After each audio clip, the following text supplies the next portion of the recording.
Nëse shamia e zezë më shkon më shumë, po unë vesh sipas rregullit mbulesë dhe bën fitnë për shkak të pamjes që Allah më ka dhuruar. Allah. Dhe është kusht e rëndësishme. Në raport me shaminë e zezë, nuk ka në fen ton shamia e femrës në një ngjyrë të pëlqyeshme. E rëndësishme është që mos tjetë në një ngjyrë e cila shkakton më shumë probleme se sa është qëllimi i mbulesës femrës prej shamisë. Shamia e zezë, nëse kombinohet me një pardesy manto që është ngjyrë tjetër, nuk përbën në lloj problemi. Ama nëse shamia është e zezë, edhe ajo që është poshtë shamisë është e zezë, unë nuk do ta këshilloja. Pse? Sepse të bie ndesh me qëllimin e mbulesës së femrës. Kush është qëllimi i mbulesës së femrës? Të evitoj sa më shumë tërheqjen e vëmendjes. Dhe gjëja e zezë në vendin ton, më shumë të tërheq vëmendjet e njerëzve. Pra nëse shef dikush një femër komplet zezë në rrugë, habitet. Pse? Se tradita, zakoni nuk është mësu. Po që të keq e ka se kështu thot Islami, ku e thot Islami që duhet jetë patjetër e zezë? Se thot kun? Ka vende Islame që e kanë normalet zezën, dhe kur femra nuk del me të zezë habiten ata.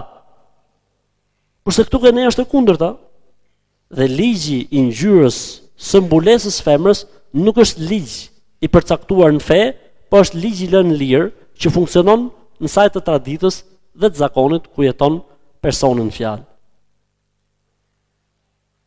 Kështu që femra muslimane ta mbaj shamin si të doj, nëse e mand zezë, unë do ta këshilloja për hir të Zotit që mantoja apo pardësyja poshtë mos tjetë më e zezë, tjetë një ngjyrë tjetër. Mos tjetë gjithë e zezë. Nësa në lidhje me perçen ose mbulimin e fytyrës, unë e kam thënë dhe e them, jam për mos mbulim të fytyrës. Jo se e mohoj këtë gjë si pjesë e kulturës së mbulesës së femrës muslimane, por se mbulimi i fytyrës, flas për rastin ton, më shumë i sjell dëm femrës, më shumë i sjell dëm imazhit mbi Islamin në një vend që nuk din se ç'është Zoti, në një vend që nuk njohin botë tjetër, në një vend që mediat herë mbas here paraqesin me dashje apo pa dashje, me hir apo pa hir, imazhe shumë të gabuara rreth Islamit dhe muslimanëve. Nuk është vendi, nuk është momenti. Është një sunet që është mirë dhe sevap të lihet pa bërë. Edhe unë vallahi billahi këtë fjalë e them me koshiencë. Dhe besoj se me këtë fjalë që po ju them do të dalë përpara Allahut ditën e gjykimit.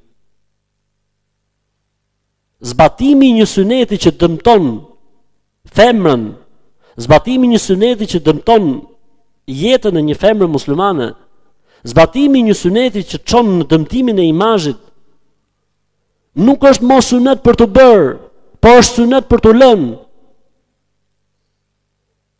Pejgamberi i Zotit sa nuk ndërtoi Qaben siç e kishte ndërtuar Ibrahimi, vetëm se mund të bëj fitnë për njerëzit. E la një detyrë pa bërë. Pse? Nga frika se njerëzit mos lejnë fen. Nuk boni një detyrë. Detyrë ishte ndiq fen e Ibrahimit. Kur'an e ke. Ndiq fen e Ibrahimit i thot Zoti Muhammed alayhis salam. Në rastin e Qabes nuk e boni pejgamberi sallallahu alajhi wasallam. Pse? Frika se mos njerëzit lejnë fen dhe besimin. Dhe mbjen dikush mu dhe thot, si thoti që syneti bo ka fitne, syneti i largohë. Po më zotni i largon syneti. Ka shumë synete që mund t'i largojnë njerëzit. Po, e që ka për të çudit këtu? Mund t'jetë dhe vajxhibi ndonjëherë sebeb që njerëzit largohen. E kjo punë kthehet tek njeriu i fesë. Nuk mund gjykoj çdo njeri për këtë çështje. Unë e kam thënë dhe e them, perçja për femrën muslimane, mbulimi i fytyrës për femrën muslimane, unë mendoj dhe besoj se është më e dëmshme për davetin, më e dëmshme për jetën islame në këtë vend se sa vendosja. Dhe Allahu di më së miri, nuk them që mendimi im është absolut në kuptimin i vetmi që mund të jetë i vërtetë në këtë mesele, po unë besoj me shpirtin tim, vallahi bilaj pa më të voglin dyshim se kjo është më e drejta, më e sakta dhe më e vërteta. Dhe Allahu e din më së miri.